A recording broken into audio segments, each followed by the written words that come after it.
প্রতিদিনের যে world cup শিডিউলে 4টে করে খেলা থাকে, সেই 4টে খেলা আজকে শেষ হলো। আর রয়েছে আজকেও 4টে খেলা। সেখানে নামতে চলেছে জার্মানি রাত্রি 1:30 থেকে। সমস্ত ম্যাচ আপকামিং এবং যে 4টে ম্যাচ হয়ে গেল সেই 4টে ম্যাচ নিয়ে আলোচনা করব। তবে শুরুতে বলে রাখি, ব্রাজিলের জন্য সুখবর। সুখবর তো সকালেই এনে দিয়েছে। সকাল 6টা থেকে যে ম্যাচ ছিল সেখানে 3-0 গোলে হাইতিকে পরাজিত করেছে। আর তার পরে পরে খবর এসছে আগামী যে ম্যাচ রয়েছে সেই ম্যাচে খেলতে পারে নেইমার, এরকমটাই কিন্তু জানা যাচ্ছে। দলে চলে আসছে। এখনও পর্যন্ত নেইমার মাঠে নামেনি। সমস্ত অন্যান্য দলের সিনিয়র প্লেয়াররা তারা কিন্তু মাঠে নেমে গেছে। তবে নেইমার মাঠে না নামলেও যাকে নিয়ে আলোচনা চলছে সে হচ্ছে গিয়ে ভিনিসিয়াস জুনিয়র। তার যে ক্ষমতা, সেই ক্ষমতার জোরেই কিন্তু ব্রাজিল আজকে জয়লাভ করেছে। নিজে তো একটা গোল করেছেই, তার সাথে 2টো গোল করিয়েছে। তবে হাফ টাইমের আগে পর্যন্তই সেই 3-0। সেকেন্ড হাফে ব্রাজিলের খেলা ছন্নছাড়া লেগেছে। অনেক গোল মিস হয়েছে, যেমন গাব্রিয়েল মার্টিনেলির শট বারে লাগে, ডগলাস স্যান্টোসের সহজ সুযোগ সে আকাশে উড়িয়ে দেয় এবং অফসাইডে বাতিল হয় এনরিকের গোল। এনরিকের গোলটা অফসাইডে বাতিল না হলে তাহলে দেখা যাচ্ছে যে প্রায় 6-0 হলেও হতে পারতো। হেলায় প্রচুর প্রচুর মিস করেছে, সুযোগ হারিয়েছে। তার মধ্যে থেকেও অনেক অনেক বেশি উজ্জ্বল ভিনিসিয়াস জুনিয়র। সমস্ত বিষয়গুলো নিয়ে আলোচনা করব। সবার আগে ব্রাজিলের ম্যাচটি নিয়ে আমরা আসি, স্ট্যাটস চেক করব কি হলো, কোন দল কতটা এগিয়ে। অবশ্যই হাইতির থেকে ব্রাজিল এগিয়েই নেমেছিল এবং এগিয়েই মাঠ ছেড়েছে। অন্যদিকে ব্রাজিলের সঙ্গে মরক্কোর প্রথম ম্যাচ ড্র হলেও মরক্কো কিন্তু এই দ্বিতীয় ম্যাচে জয় ছিনিয়ে নিয়েছে। এদিকে লাস্ট যে ম্যাচটা এইমাত্র শেষ হলো সেই ম্যাচেও প্যারাগুয়ে জয়লাভ করেছে।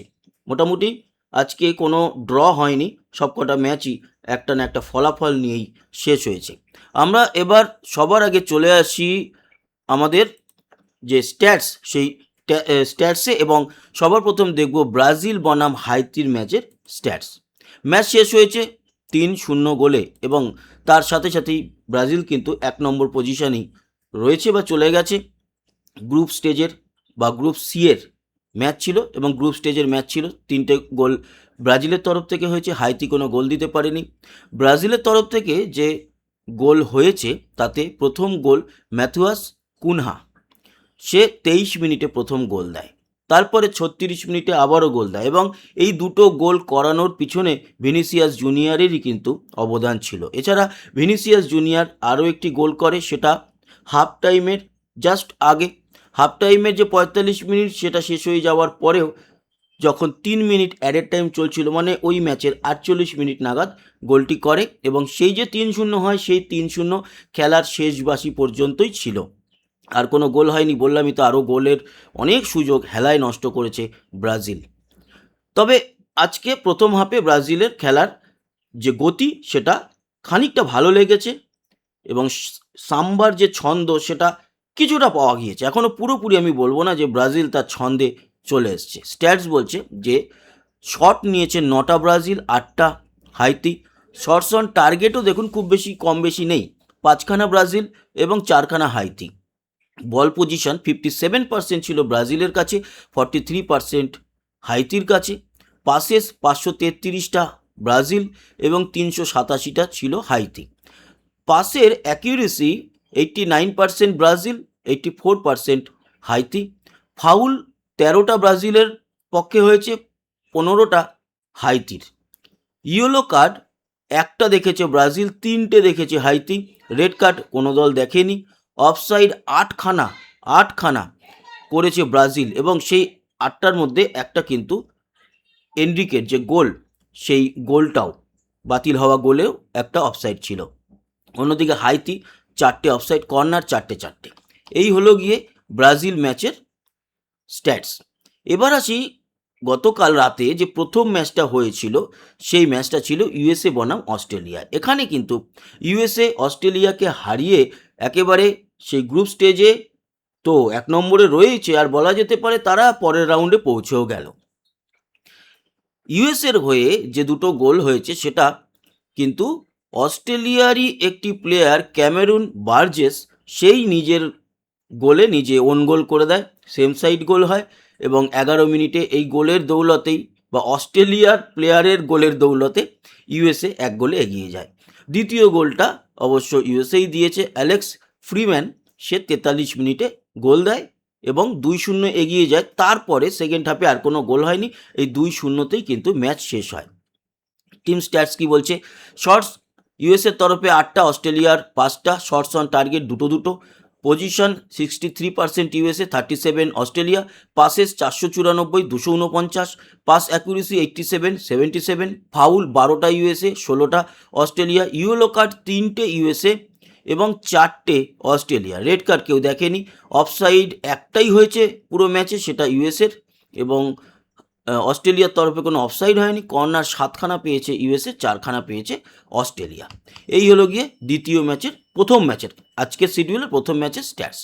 এবার দ্বিতীয় ম্যাচ, যেটা ভোরবেলায় হয়েছিল 3:30 নাগাদ, সেই ম্যাচে কিন্তু স্কটল্যান্ড বনাম মরক্কো। পরের যে ম্যাচটা আছে ব্রাজিলের সঙ্গে স্কটল্যান্ডের, সেই ম্যাচে নেইমার খেলতে পারে, শুরুতেই যেটা বলছিলাম। যাই হোক, স্কটল্যান্ড বনাম মরক্কোর ম্যাচে কিন্তু ব্রাজিল 1 নম্বরে এবং মরক্কো 2 নম্বরে গোল পার্থক্যে। এছাড়া পয়েন্টস তো মোটামুটি দু দলেরই এক, কারণ মরক্কো ব্রাজিলের সঙ্গে ড্র করেছিল আর দ্বিতীয় ম্যাচ জিতলো। ব্রাজিলের ক্ষেত্রেও তাই, ব্রাজিল প্রথম ম্যাচ মরক্কোর সঙ্গে ড্র করেছিল, দ্বিতীয় ম্যাচে জিতলো। গোল পার্থক্যে কিন্তু ব্রাজিল এগিয়ে।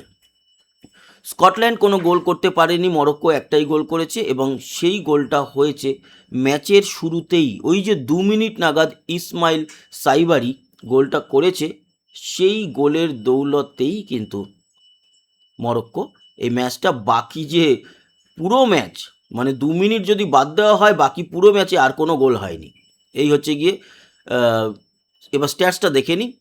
শটস কিন্তু 6খানা স্কটল্যান্ড, 12খানা নিয়েছে মরক্কো।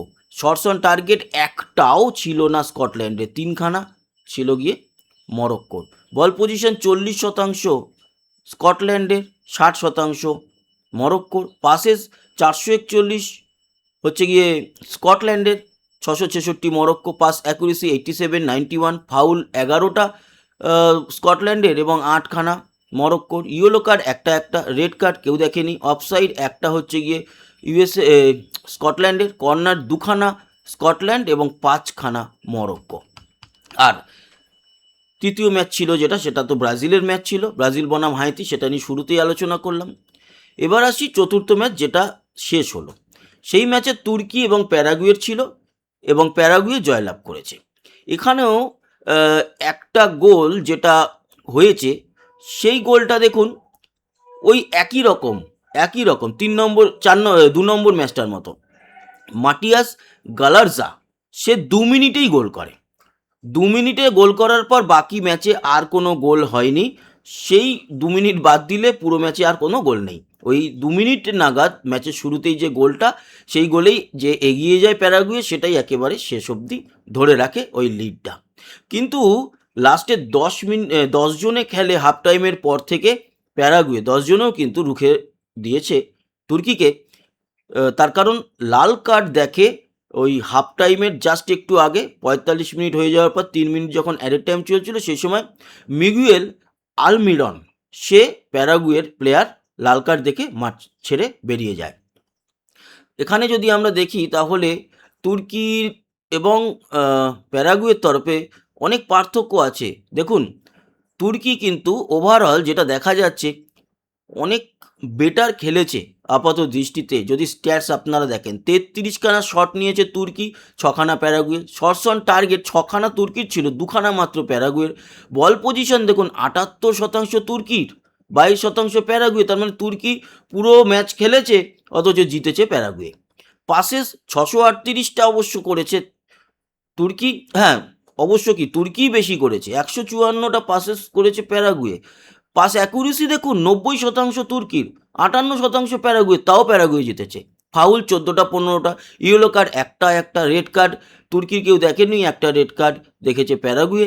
এবং অফসাইড 2খানা তুর্কির, 3খানা প্যারাগুয়ের। কর্নার 12খানা পেয়েছে তুর্কি, 0 কর্নার হচ্ছে গিয়ে একটাও পায়নি প্যারাগুয়ে, অথচ প্যারাগুয়ে এই ম্যাচ জিতে গেল। এটা তুর্কির জেতা ম্যাচ ছিল, মানে অন্তত স্ট্যাটস তাই বলছে। এবার আসি আজকের শিডিউলে যে ম্যাচগুলো রয়েছে। প্রথমেই আজকে রাত্রি 10:30টায় নেদারল্যান্ডস বনাম সুইডেনের ম্যাচ এবং গ্রুপ এফ এর ম্যাচ। এখানে উইন প্রবাবিলিটি কি বলছে? বলছে নেদারল্যান্ডের জেতার চান্স 56%, ড্র হওয়ার চান্স 23 এবং সুইডেনের 21%। সুইডেন কিন্তু এই গ্রুপে রয়েছে টপে এখনও পর্যন্ত, কারণ জাপান আর নেদারল্যান্ডের মধ্যে যে ম্যাচ, সেই ম্যাচে জাপান নেদারল্যান্ডস দুজনেই ড্র করেছিল। আর টিউনিশিয়া বনাম সুইডেনের যে ম্যাচ হয়েছিল সেখানে টিউনিশিয়াকে হারিয়েছিল সুইডেন, ফলে ওই সুইডেন যে জিতেছে একটা, সেই কারণে 3 পয়েন্টস পেয়ে এই গ্রুপে টপে আছে। আজকের ম্যাচটা দেখার, যে নেদারল্যান্ড এবং সুইডেনে যে বলছি 56% নেদারল্যান্ডের জেতার চান্স আর 21% সুইডেনের, সেটা যদি সত্যি হয় তাহলে কিন্তু নেদারল্যান্ড আগে চলে যাবে। এবার আসি তারপরের যে ম্যাচটা। এই ম্যাচটা আমার এই জার্সি পরে বসার কারণ এই ম্যাচটার জন্য, জার্মানি বনাম আইভরি কোস্ট। এখানে ধারে ভারে অনেক এগিয়ে আছে জার্মানি প্রথম ম্যাচেই কুরেসাওকে 7-1 গোলে পরাজিত করেছে। আজকের এটা রাত্রি 1:30 থেকে ভারতীয় সময় গ্রুপ ইর ম্যাচ। আজকের যে উইন প্রবাবিলিটি, এখানেও অবশ্যই জার্মানি এগিয়ে আছে। জার্মানির 64% জেতার চান্স, ড্র হওয়ার 20% চান্স, আইভরি কোস্টের 16%। এখানে গ্রুপের এগিয়ে আছে, কিন্তু 1 নম্বরে আছে জার্মানি। আইভরি কোস্টও 3 পয়েন্টস পেয়েছে, কিন্তু গোল ডিফারেন্সে জার্মানি যেহেতু 6 গোলের ডিফারেন্স আছে, 7-1 জিতেছিল, তার জন্য এখানে 1 নম্বরে। তাই আইভরি কোস্টকেও পিছিয়ে রাখা যাবে না, একই পয়েন্টসটি কিন্তু দুই দলই পেয়েছে। এবার আজকের ম্যাচটা 1 নম্বর বনাম 2 নম্বরের, তাই এই লড়াইটা দেখার মতো হবে। এবার আসি আজকের শিডিউলের 3 নম্বর ম্যাচ, যেটা ভোর 5:30টায় ইকুয়েডর বনাম কুরেসাও, ওই গ্রুপেরই ম্যাচ, যেটা জার্মানির গ্রুপ ই। সেখানে রাত ভোর 5:30টায় ম্যাচ এবং উইন প্রবাবিলিটি এখানে বলছে ইকুয়েডরের জেতার চান্স 88%, ড্র মাত্র 9%, কুরেসাওয়ের মাত্র 3% হচ্ছে জয়ের চান্স রয়েছে। এটা মনে হচ্ছে ইকুয়েডরই জিতবে, ধারে ভারে এগিয়ে আছে। তবে আগের দিন জার্মানির কাছে 7-1 গোলে হারলেও কুরেসাও কিন্তু একটা গোল দিয়েছিল এবং প্রথম দিকে কুরেসাও খানিকটা ভালোও খেলেছে। এবার আসি লাস্ট আজকের শিডিউলের যে ম্যাচটি, সেই ম্যাচটি নিয়ে, সেটা হচ্ছে টিউনিশিয়া ভার্সেস জাপান বনাম টিউনিশিয়ার ম্যাচটি হবে আগামীকাল সকাল 9:30 থেকে। সেই ম্যাচের উইন প্রবাবিলিটি বলছে যে টিউনিশিয়া জেতার চান্স 15%, ড্রয়ের 24 এবং জাপান অনেকটা এগিয়ে আছে, জাপান জিততে পারে 61%। এই হচ্ছে গিয়ে আজকের যে আপকামিং 4টে ম্যাচ, সেই সমস্ত ম্যাচ নিয়ে আলোচনা এবং যে ম্যাচগুলো হয়ে গেল সেই ম্যাচগুলো নিয়ে সমস্ত তথ্য। তো বন্ধুরা, যারা এখনও আমাদের এই চ্যানেলটিকে সাবস্ক্রাইব করেননি, অবশ্যই সাবস্ক্রাইব করে আমাদের সঙ্গে জুড়ে থাকুন। ভালো থাকবেন, সুস্থ থাকবেন। কমেন্ট বক্সে আপনার মতামত জানাবেন। আজ কিন্তু দুপুর 1:30 থেকে ভারত বনাম আফগানিস্তানের যে 3 ম্যাচের ওয়ানডে সিরিজ, তার শেষ ম্যাচ অনুষ্ঠিত হতে চলেছে চেন্নাইয়ের এম এ চিদাম্বরম স্টেডিয়ামে। সেই ম্যাচও আশা করি আপনারা দেখবেন। সেই ম্যাচ নিয়েও আপডেট আমরা আফটার ম্যাচ নিয়ে আসবো রাতে। ভালো থাকবেন, আবার দেখা হচ্ছে, ততক্ষণের মতো টাটা।